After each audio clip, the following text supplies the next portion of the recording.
avait dit que les racheter, sa vie doit glorifier Jésus. On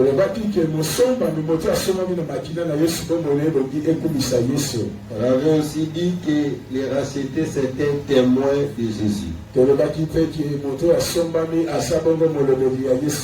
On avait aussi paré qu'un racheté, c'est un adorateur. C'est un candidat dans le royaume des sacrificateurs. Un employé dans la louange et l'adoration. On avait aussi dit la fois passée qu'un racheté est utile pour Dieu, pour l'Église et pour la société.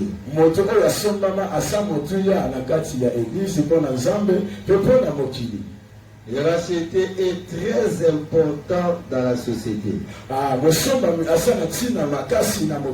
La société a besoin de racheter.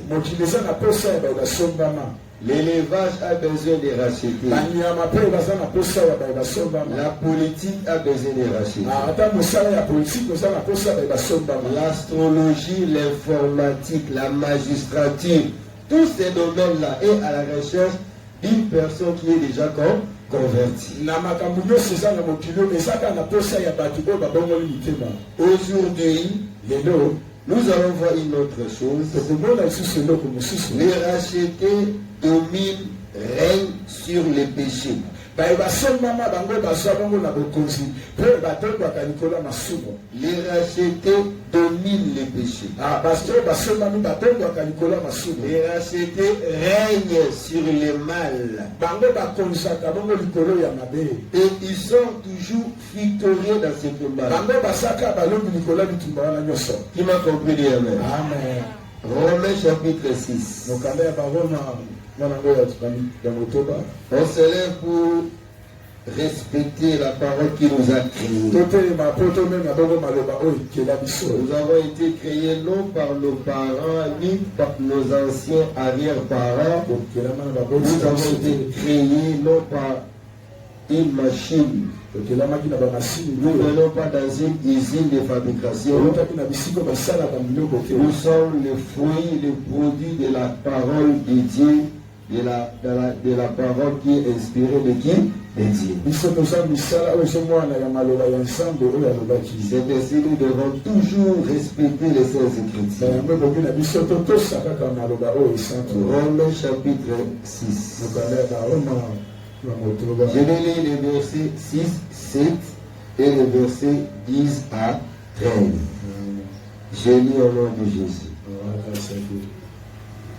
Sachant que notre vieil homme a été crucifié avec lui, afin que le corps du péché fût détruit, pour que nous ne soyons plus esclaves du péché. Car celui qui est mort est libre du péché. Verset 10. Car il est mort et c'est pour le péché qu'il est mort, une fois pour toutes. Il est revenu à la vie et c'est pour Dieu qui vit. Ainsi, vous-même, regardez-vous comme mort au péché et comme vivant pour Dieu en Jésus. Que le péché ne règne donc point dans votre corps mortel et n'obéissez pas à ce convoitises. Ne livrez pas vos membres au péché comme des instruments d'iniquité, mais donnez-vous vous-même à Dieu comme étant vivant des morts que vous étiez, et offrez à Dieu vos membres comme des instruments de la justice. Car les péchés n'auront pas de pouvoir sur vous, puisque vous êtes non sous la loi, mais sous la grâce. Acclamez très fort pour la grâce. Alléluia. Alléluia. Amen. Il y a celui qui est à ta gauche, à ta droite. Dominer les péchés. Dominer les péchés. Dieu crée l'homme avec le pouvoir de dominer la création. L'homme a été créé avec tout le pouvoir de dominer, d'assujettir la création.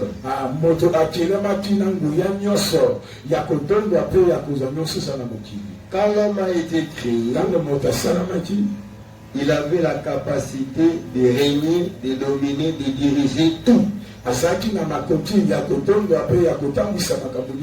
Donc sur la terre, l'homme n'avait rien qui pouvait s'opposer de lui. L'homme n'avait même pas senti une opposition, une influence contraire à son autorité.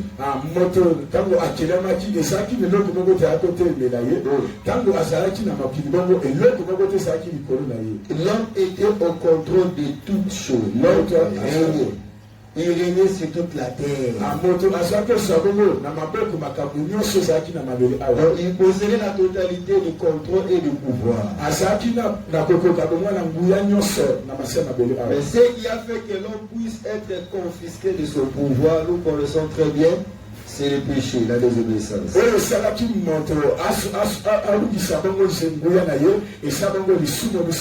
À cause du péché, l'ennemi a pris les relèves du pouvoir. À cause de la désobéissance de l'homme, l'ennemi de l'homme a pris les relèves du pouvoir. Le diable commence à dominer à la place de l'homme sur la terre. Il a volé le pouvoir. Le diable a confisqué le pouvoir. Le diable commence à régner à la place de l'homme. Alléluia. Amen. C'est ainsi quand Jésus était venu, le diable dit clairement à Jésus, ici c'est moi qui dirige. C'est moi qui ai le pouvoir. Si tu veux que je te le donne, on devant nous. Est-ce que le dit Amen? Amen. Alléluia. Amen. C'est ainsi, jusqu'aujourd'hui, nous avons l'impression comme si tous les animaux, toutes les espèces sont sous le contrôle du diable, sont dirigés par le diable. Et il y a des fois, nous donnons aux animaux le nom des démons, au nom du diable, au nom des choses qui sont mauvaises.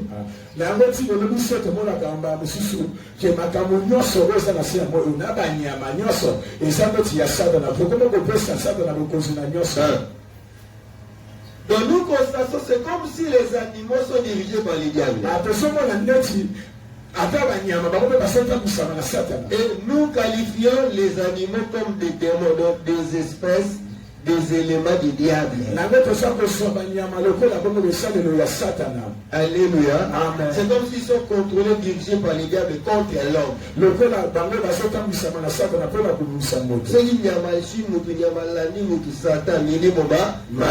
C'est comme s'ils sont gérés par les diables. C'est comme s'ils sont dirigés par les diables contre l'homme.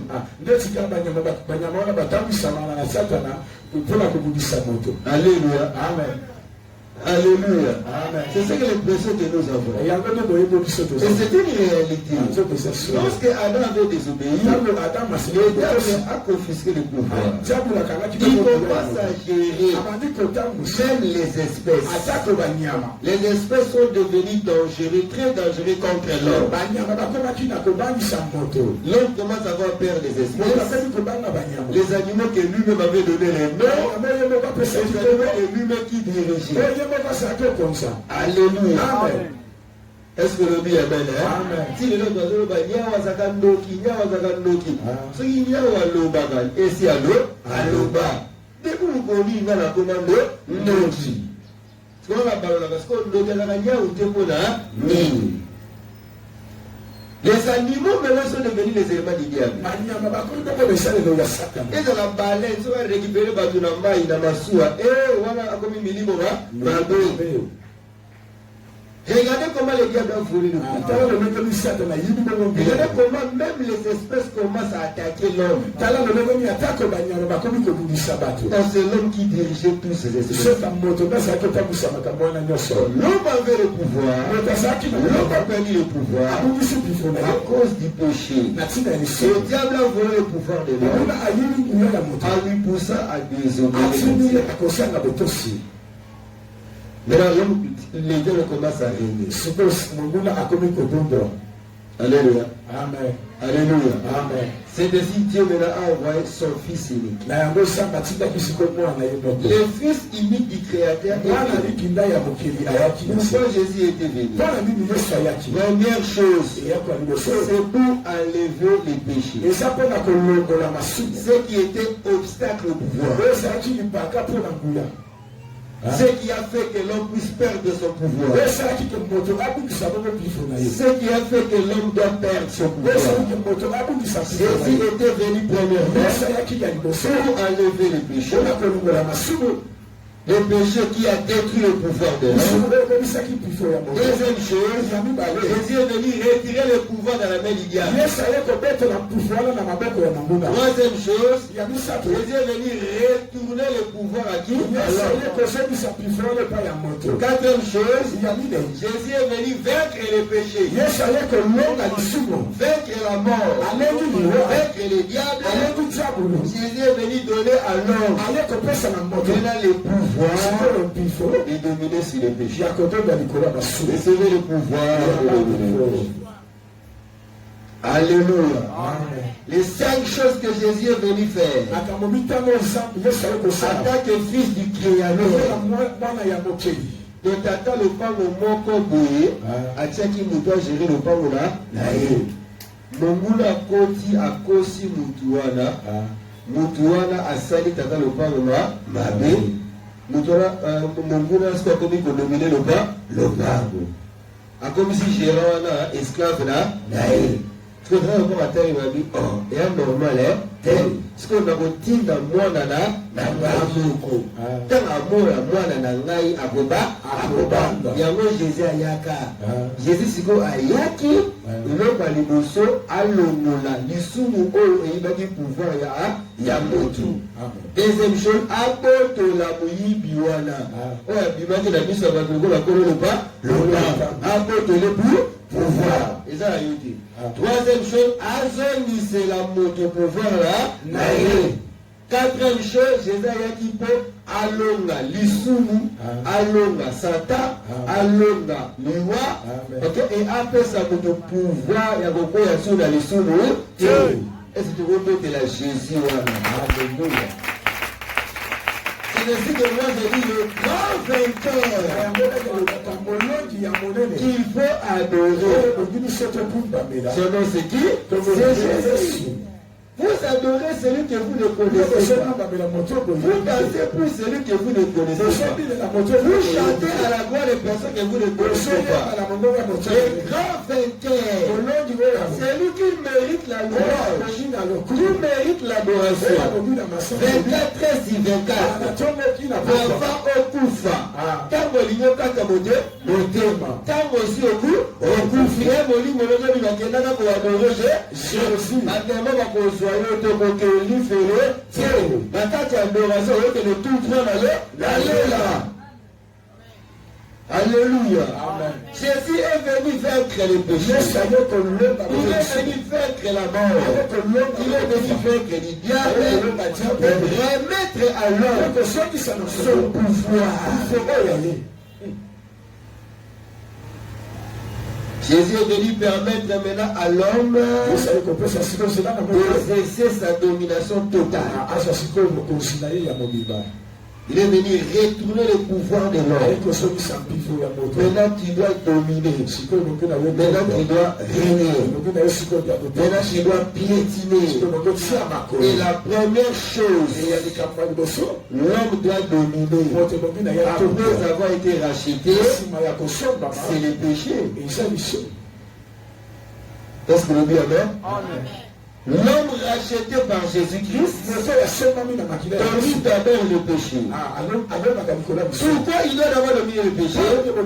Parce que c'est le péché qui lui a rendu esclave.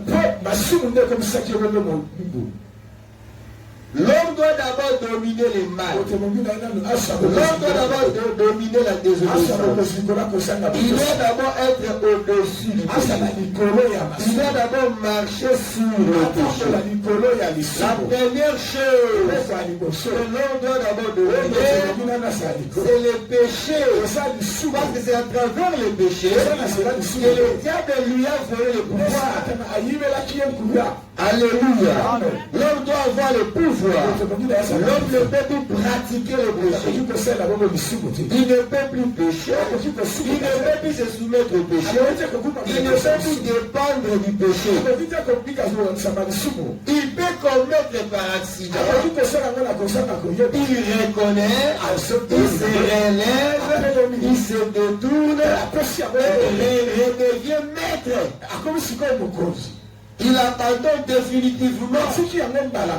Il redevient maître, mais capable à échapper à tout moment devant le péché. L'homme doit être au-dessus du péché. La capacité de résister. C'est ce qui est étrange dans le royaume du ténèbre. Royaume à ténèbres, makambo akabuto mbongo te, makambo akamilliardaire te, makambo akamiste, makambo akamwasi mutamayere te. Bango makambo akamutu oyo bango bazokuwa kokose na lisumu te. Il faut avoir pardonné. Oh, mutu modèle, tomekie na mbongo tokokite, tomekie na mwasi tokokite, tomekie na pouvoir possible tokokite, tomekie na loi tokokite. Ils ont fait tout pour faire tomber Jésus. Ils ont échoué. Le Fils unique de Dieu est venu pour montrer à l'humanité. C'est possible. C'est possible que tu portes la chair et tu sois homme sans vivre avec les péchés. Ce n'est pas impossible. Avec Dieu, nous ferons des Jésus est venu révéler. C'est possible. Tu puisses avoir les cheveux, tu puisses avoir les ongles, tu puisses avoir les sangs, tu puisses avoir les os et dominer les péchés. Racheter doit dominer le péché. Et racheter a reçu le pouvoir de dominer. La première chose que racheter doit dominer, c'est le mal. Il ne peut pas vivre en dessous. Il doit vivre au-dessus. C'est un être indomptable du péché. Que le péché ne peut pas lui dominer, le rendre esclave. Est-ce le bien, amen? Peu de aza racheté te. Oye bae aza kakwabulo bade liboso ya lisu ya lisumu. Atata président mon balakisa biso awa na États-Unis. Asala lisumu na secrétaire na miso ya ba. Balakisa ko sous-vêtement na ye. Président, niveau de pouvoir et autorité à fonction de jouer. Mais le sous-bas est bambi. Alléluia. Amen. Et racheté, il est indomptable. Il est au-dessus du péché. Il ne dépend pas du péché. Donc il a la capacité de dire non.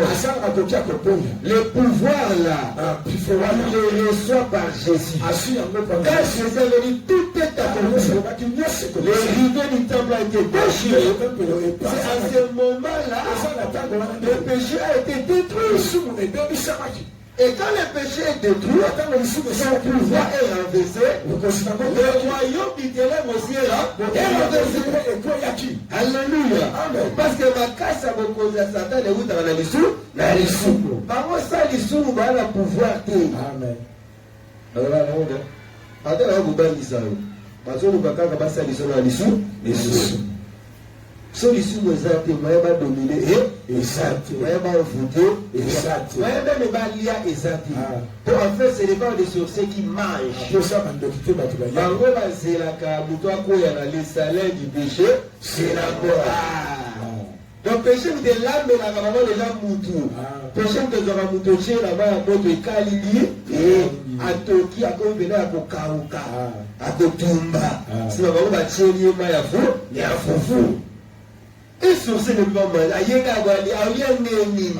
Makila y est sur le pacatissé, mambo. Ce passage qu'il y a un dit, mais là, du bourreau, n'a ni sur le kaya lapi. Mais s'il mange les gens, c'est à cause d'abord du péché. Ils attendent qu'une personne tombe dans le péché. C'est ainsi que Jésus a racheté. Jésus retourne à l'homme son autorité d'abord sur le péché. Est-ce que le bien est? L'homme doit dominer le péché. Dominer le péché. Vous pouvez dominer la pauvreté. Vous pouvez dominer les conjoints. Vous pouvez dominer les circonstances. Vous pouvez dominer les événements, les catastrophes naturelles. Mais dominer le péché, il faut que vous soyez rachetés par les sang précieux de qui? Et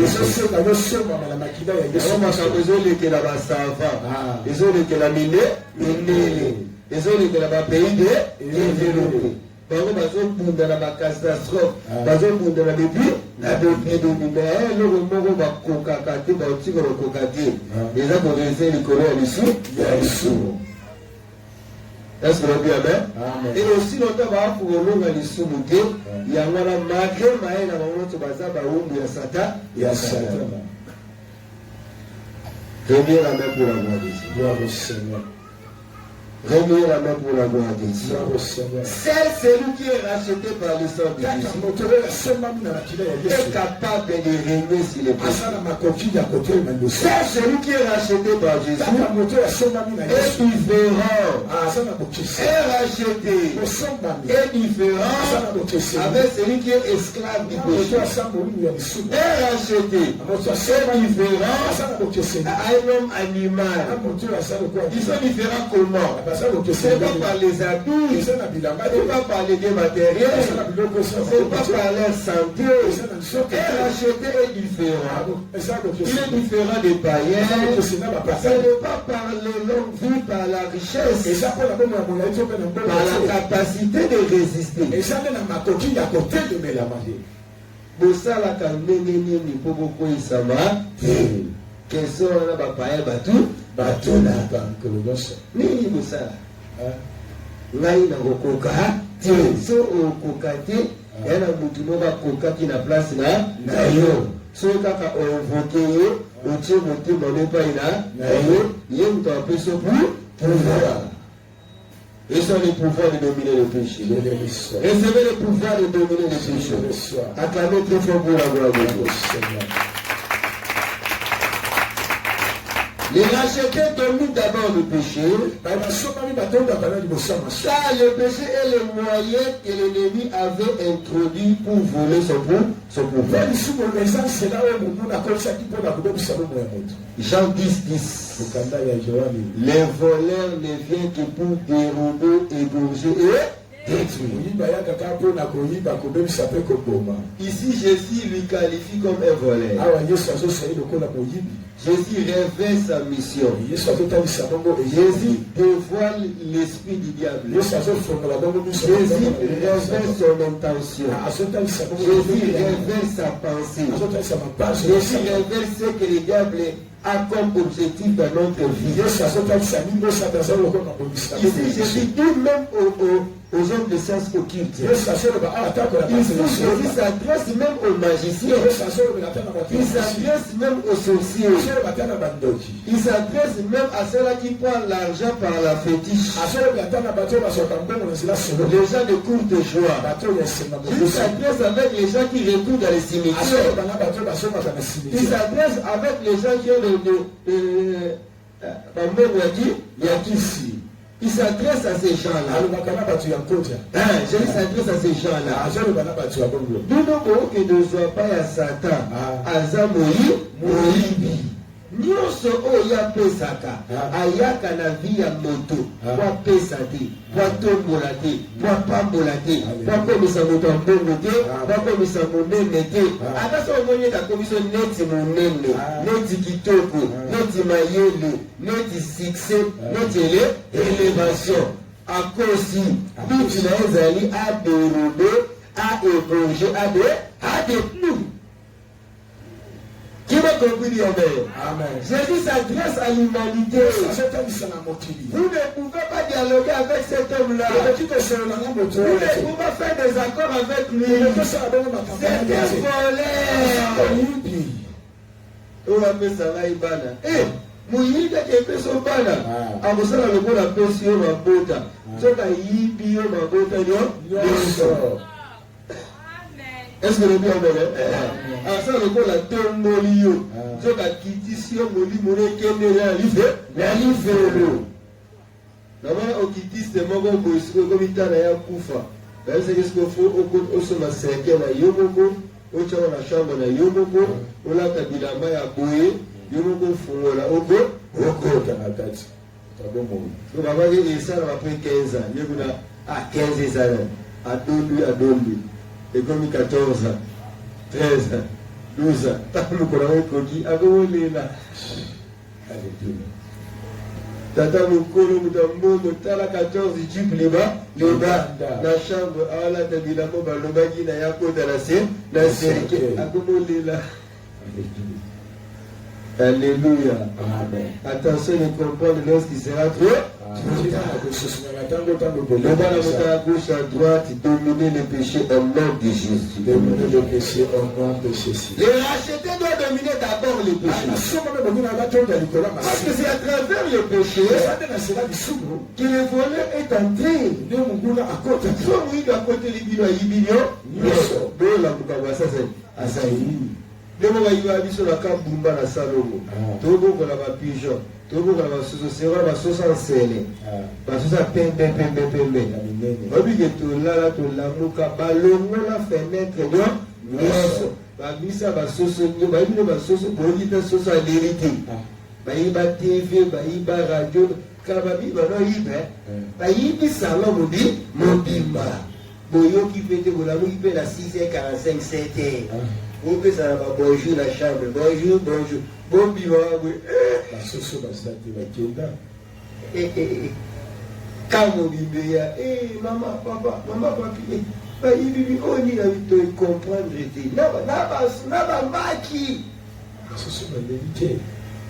Qu'est-ce que le bien est? Amen. Donc, qu'est-ce que ça dit? À cause d'un qui c'est ça la question d'aujourd'hui. Quand un voleur a volé, il faut se demander comment il est entré. Quel est le moyen qu'il a utilisé?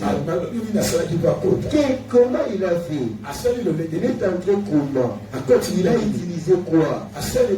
Toi qui avais l'argent, toi qui étais marié, toi qui avais la richesse, toi qui avais le charisme, toi qui avais la crainte de Dieu, comment tu as chuté? Est-ce que tu te demandes comment les voleurs étaient entrés?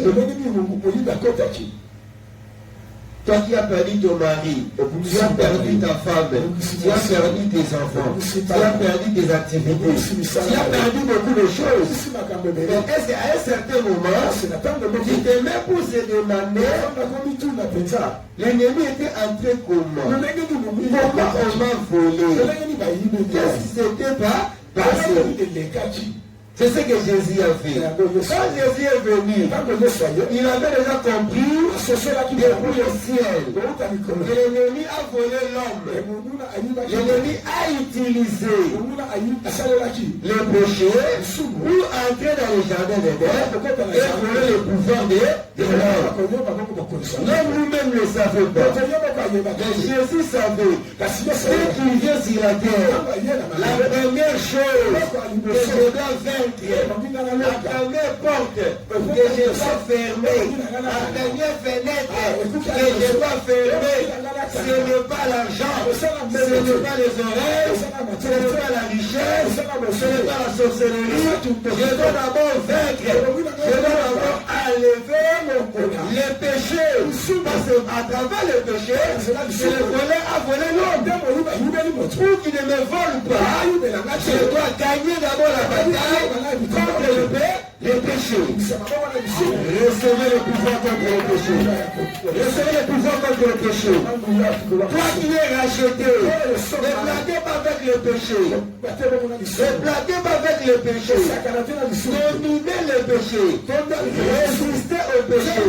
Parce que c'est le moyen que le diable a utilisé. C'est le moyen qu'il utilise aujourd'hui. C'est le moyen qu'il utilise chaque jour. Sur la vie, c'est là où il s'attend côté là-bas, quand il est là, il y a l'issue. Soyons sacramentés, nous sommes résistez au diable et il fera loin de vous. Et racheter. Dominez d'abord le péché. Parce que c'est l'unique moyen que le diable entre pour voler. Nous avons dit qu'on éthique. Nous avons dit à côté de le on a vu la salle déjà et on a aussi la maille. On a mali. Là nous avons mandé, là avec le moudon nous avons la dit. Là on peut terminer le mot à soir temps. Il y a ça là et il y a place où on a néné et ça. Si on était comme on avait à être au somba. Nous avons un somba qui. On a la photo de chaque mbongo. Chaque awa. Par 1000 francs, par 500, par 200, par dollar. Azalaka yemo, bazami bale, on a za kidiba, on a za ré. On ça oui ça là.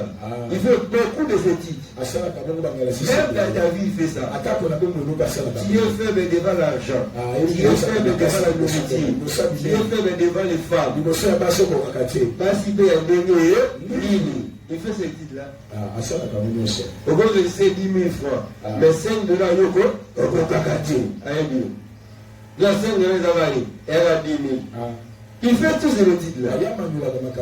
Qu'est-ce que toi tu aimes? Tu es faible en quoi?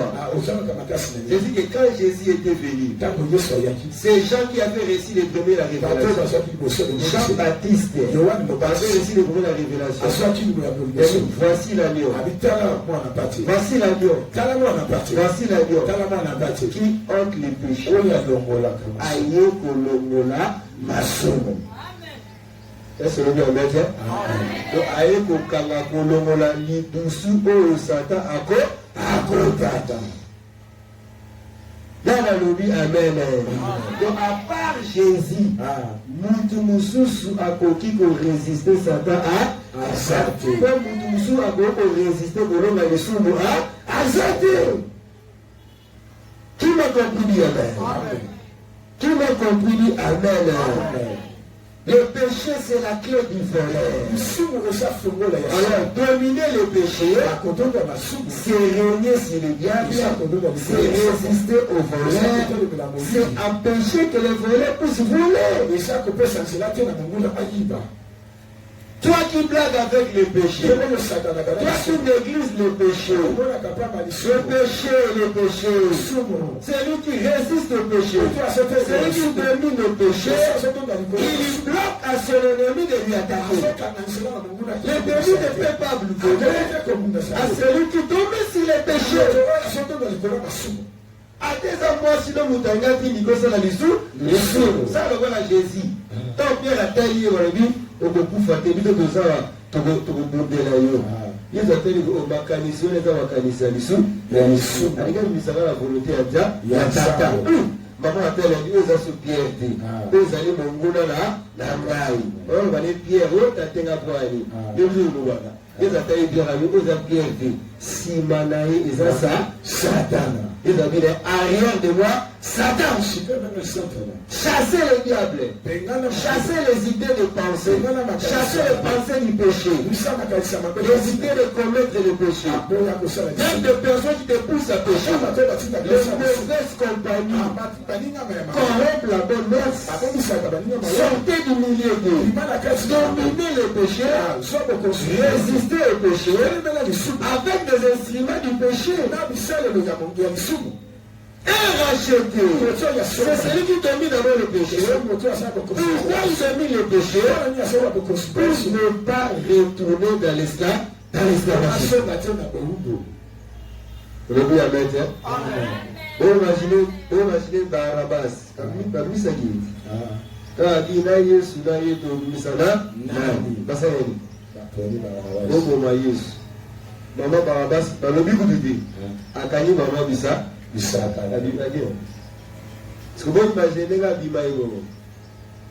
A vu ça, on a Yesu Seigneur, à Kofi.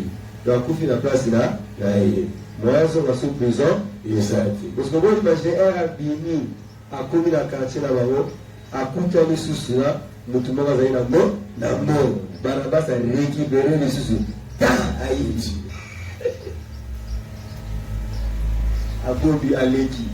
Et comme si 19, 21, 21, à question à l'époque avec Moussou, Barabbas, à comme si la plafond, à Kiti, écran plat. Barabbas a zéro. Alléluia. Vous imaginez Barabbas a zongé Moïse. Ah, il faut savoir mater. Barabbas a zongé Moïse. Merci Saint-Esprit. On fait un séminaire. Barabbas a zongé Moïse. La Bible est athée. Vous imaginez ce qu'on va cailler. On a la Bible sur Barabbas. On va demander qui est sur ton aïe. Alléluia. Sans la vous allez Barabbas, Yesu sa kofera ki yo ko zonge la suma sono. Alléluia. C'est lui qui est racheté. Il est racheté pour le péché. Je viens pas pour le péché. Il est pas pour le mal là que tu faisais.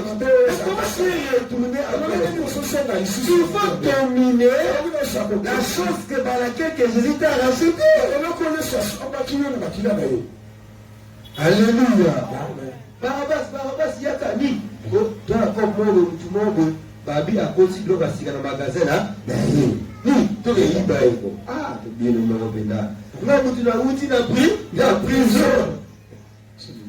Oui, la massou va t'avoir les gens qui ont la prison. Cher Barabbas, tu es racheté, tu es sauvé, tu es pardonné pour dominer le péché, pour dominer le mal. Tu es racheté pour dominer le mal, pour ne plus retourner dans l'esclavage, pour ne plus retourner dans la prison, pour retourner dans la prison. Nous retournons dans la souffrance, nous retournons dans la malédiction, pour rien. Alléluia. Encore très fort, dit Amen. Recevez le pouvoir de dominer le péché. Recevez le pouvoir de dominer le mal. Et racheter. Dans dominer le péché, je vais le dire pour ne plus perdre son pouvoir. Pouvoir, on a besoin d'avoir. Pouvoir, voilà. À tous ceux qui l'ont réussi, à ceux qui croient en son nom, elle a donné quoi? Le pouvoir. C'est le pouvoir là qui fait que nous puissions marcher dans la crainte. C'est le pouvoir là qui va nous amener au ciel. On imagine la fille à lever sa rive avec vous pour mener. Nous va dire pour nous doit ok, là, vous pouvez parler. Attends, vous pouvez venir et puis battre. Si vous voyez, vous avez un Kendi. Et vous avez et vous avez le pouvoir de cette. Soyez commissaire de moi, reçois le pouvoir de la chérie. Reçois le pouvoir de cet esprit. Reçois le pouvoir de résister au péché. Acclamez très fort pour la gloire. Doit dominer le péché, pour ne plus retourner dans l'esclave, pour qu'il ne puisse pas perdre son pouvoir, elle a acheté, a dominé le péché pour honorer les sacrifices de Dieu, pour honorer les sacrifices de Jésus. Donc, Barabbas a besoin de la soumouté. Il faut résister à la soumouté. Pas de coup à la on a YOLO, on salade. On a 18h, on salade. On a WhatsApp, on salade. On a Wendy, on salade. On a Tongo, on salade. Et pas tata Kouroutou, on salade. Namatanga, on salade. Namoka, on salade. Barabbas va résister. On a Mini. Pour azonga les choses sur la prison, pour la nini, pour honorer sacrifice de la libération au Jésus à Sarah qui a offert pour la est-ce que le Dieu amen? Est-ce que le Dieu amen? Les autres de la Barabbas, au moment où il y a Jésus, au moment où il y a le sacrifice il y a Jésus. Chaque jour dans il y a Barabbas. Barabbas a honoré le sacrifice à Jésus. Barabbas a respecté le sacrifice à Jésus. Lorsqu'il est en train de marcher dans la crainte de Dieu, lorsqu'il refuse de pécher, lorsqu'il résiste de péché, il est en train d'honorer les Jésus. Racheter, honorer le sacrifice de Jésus. En refusant de vivre dans les mal, honorer le sacrifice, il y a Jésus. Donc Jésus a ça là. Jamais la aussi la Yamasa, Yamasamba. Les avoir la minimiser sacrifice, il y a Jésus. C'est sur la souffrance de la gloire. Est-ce que le Dieu amen? Amen. Quand il y a cause à rater, la cause à rater, la cause à rater, pour honorer sacrifice, il y a mort, résurrection, il y a Jésus. Avant vous boire la ébéakou, à Koufa. La numéro Koufa. Pour le bassin sur le Kouta, la seule dans le Kouta, c'est les raisons c'est la Alléluia. Là, nous repose. Yes. Romains chapitre 8, verset 1 à 4. Il n'y a point de condamnation pour ceux qui sont en Christ. Il n'y a point il n'y a donc maintenant aucune condamnation pour ceux qui sont en Jésus-Christ. En effet, la loi de l'esprit de vie en Jésus-Christ m'a affranchi de la loi du péché et de la mort. Amen. Car, chose impossible à la loi, parce que la chair l'a rendue sans force, Dieu a condamné les péchés dans la chair en envoyant à cause du péché son propre fils dans une chair semblable à celle du péché. Et c'est là afin que la justice de la loi fût accomplie à nous qui marchons non selon la chair, mais selon l'esprit. Acclamez pour la gloire de Dieu. Merci pour le ensemble. Dieu a condamné le péché en envoyant son fils. Dieu a détruit le péché par la vie, la mort de son fils.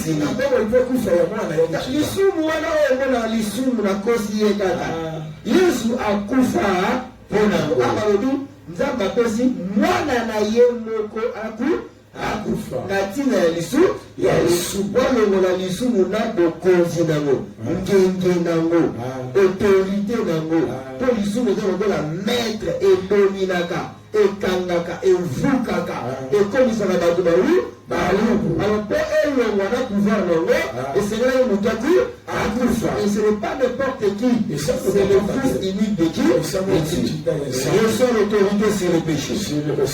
Reçoit le pouvoir sur le péché. Le racheter dominent sur le péché. Parce qu'ils sont régénérés et ils possèdent une nouvelle nature. Et cette nature-là ne cohabite pas avec le péché. Les racheter dominent les péchés à cause de leur nouvelle nature. La nature nouvelle qu'ils ont reçue de Jésus, la nature qu'ils ont tenue par le Saint-Esprit, leur donne la capacité. Cette nature-là ne cohabite pas avec le péché. Est-ce que le dit Amen? Amen. L'ancienne nature peut vivre avec le péché. Mais la nouvelle nature en Jésus est compatible avec le péché. Si quelqu'un est en Christ, il est innocent. Les choses anciennes sont passées. Toutes choses sont devenues. Mais la nouvelle nature que nous héritons de Jésus, à travers le Saint-Esprit, nous avons la capacité de résister au péché. Ça ne peut pas vivre avec le péché. Celui qui est né de Dieu ne pêche point. Parce qu'il a la semence de Dieu. La nature de Dieu résiste au péché. Ça chasse le péché. Il y a un moment où la mouton s'est régénérée, a même la difficulté à revendre ensemble. N'a pas. So many guys value papa yo magamoto sala ita yoba ke yona bango boka nature moko il va le bagate ke bala ndoki mais nature na bino na bango ko ekokanito ba la nature ya péché ça la nature ya saint c'est ainsi que nature na yo yango moko ezotenga na vie ya péché na bato ya masumu.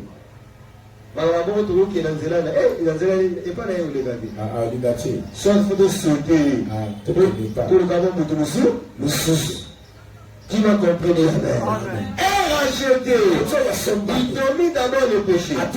C'est lui qui domine le péché. Il domine la mort. C'est lui qui domine la mort. Il domine le diable. C'est lui qui domine le diable. Il domine l'enfer. Il n'ira pas à l'enfer. Il est passé de la mort à la vie. Il est passé de l'enfer au paradis. C'est lui qui domine le péché.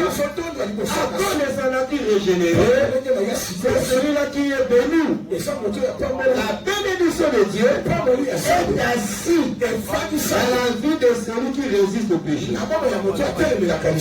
avons comme la capacité à résister à la massue. Il y a un peu ça.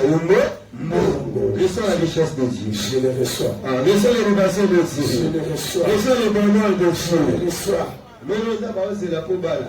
On a la capacité de résister les sous. Les sous. On va faire les apapolés. Pour moi, il y a un makambo belé. Piaka il y a un makambo belé. Bon, on paye la makambo belé. Bamusu bapengwa la piaka. Bamusu bapengwa la mbo. Bamusu bapengwa la Congo, nzala Congo. Bamusu bapengwa la New York, les États-Unis, la richesse ya New York. Qui m'a compris? Amen. Amen. Alléluia. Amen. Toi qui n'arrives pas à résister au péché, toi qui minimises le péché, toi qui tolères le péché, toi qui vis avec le péché, aujourd'hui, Jésus te donne le pouvoir. Je vous ai donné le pouvoir, l'autorité de marcher sur le péché, de marcher sur le diable, et sur toute sa puissance. Parmi ma puissance de Satan, à la puissance de ya masumu okoki jamais kodongana ye soki ozana mowumbu ya masumu odongana bangungi otikisali te osaleli weni tala baluka kaka basali bazongi na susu akobengana bango bien longola sali longola na lisumu bademo bakende bango pesa ye mbote longola na lisumu bademo bakende bango pesa ye mbote longola na lisumu. Est-ce que le bien le roi a salité bango qui va au Kéniba? Le bételier sur ma boue. Dans ce palais vous écriez, pour terminer, et racheter, c'est celui qui règne. Il règne sur le péché. Et ils sont toujours victorieux. Veillez et priez afin que vous ne tombiez pas à table. La victoire des rachetés, c'est quand ils échappent au péché, quand ils évitent les péchés, quand ils refusent les péchés, quand ils entrent et sortent victorieux. Baloki Joseph asala lisulu bakoki bakomisi esclave à résister. Bamé la prison à résister. Après premier ministre à résister. Est-ce que le bien amen? Et on dit à Massali la yango na pasi olongi lisumu na célibat olongi lisumu na libala pour s'aligner reçoit ton mariage dans le monde na chômage olongi lisumu tant aux hommes ça va s'aller olongi lisumu alingi miroko ma stable devant lisumu mema yewe na Kinshasa olongi masumu na Congo central olongi na Burundi olongi c'est que la Bruxelles peut faire babeteka lisolo mutu moko bona poto azalaki frère ya Kristo abanga Nzambe ya barafoule aye Kinshasa aye kopengwana nini na Kinshasa osi naokama yo otiki poto ye kopengwana bisengo pemele kopengwana pasi. Alléluia. Amen. Toi qui vis dans le péché, toi qui n'arrives pas à résister, aujourd'hui, tu vas prendre l'autorité, tu vas prendre la décision de résister au péché. C'est lui qui domine le péché, il domine la mort, il ne mourra pas. C'est lui qui domine le péché, il domine les sorciers, il domine les démons, il domine la pauvreté. Pauvreté, c'est où tu as la lisumu. Et c'est le bien, amen. L'Iran, c'est où tu as la masumu.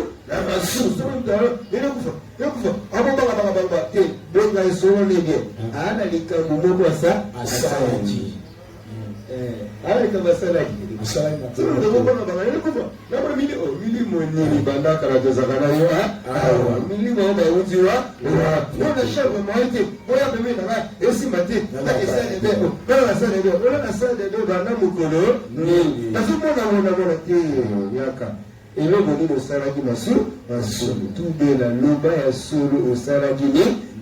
Si vous confessez vos péchés, il est fidèle et juste pour vous pardonner et vous purifier de toute iniquité. C'est lui qui cache ses transgressions et prospère, mais c'est lui qui les avoue et les délaisse. C'est la miséricorde. Recevez la miséricorde de Dieu. Recevez la prospérité de Dieu. Recevez le pardon de Dieu. Recevez le pouvoir de Dieu. Recevez la capacité de Dieu pour résister au péché. 24 sur 24, à chaque midi, après midi, soyez toujours victorieux devant le péché. Fermez les yeux, tu vas prier. Maintenant, tu vas citer les péchés qui te font tomber facilement. Les péchés qui te font tomber facilement. Aujourd'hui, tu vas chasser les démons, chasser les péchés, résister au péché, résister aux circonstances qui te font pécher. Prendre l'autorité, renverser tous les moyens que le diable utilise pour voler ton pouvoir, pour te retourner dans le mal. Tu vas prendre l'autorité, tu vas chasser les péchés, les circonstances du péché, prier de la puissance de Dieu.